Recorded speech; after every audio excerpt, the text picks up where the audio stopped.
Hi guys! So mag-unbox tayo ng isang Sony Angels na Candy Store series. So isang box yung binili ko, pero isa lang yung i-unbox natin for today's video. Ang gusto ko talaga makuha sa kanila is si Grape Rabbit at saka si Peach Bear. And syempre yung isang secret.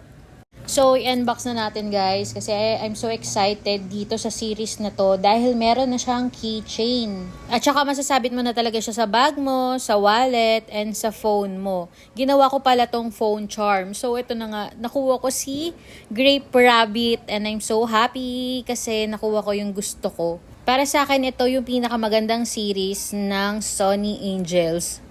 And buksan naman natin ngayon yung kanyang charm or yung kanyang keychain. Grabe, ubusan talaga ang stock nito sa mga fully book. Halos wala ka talagang makikita dahil ito nga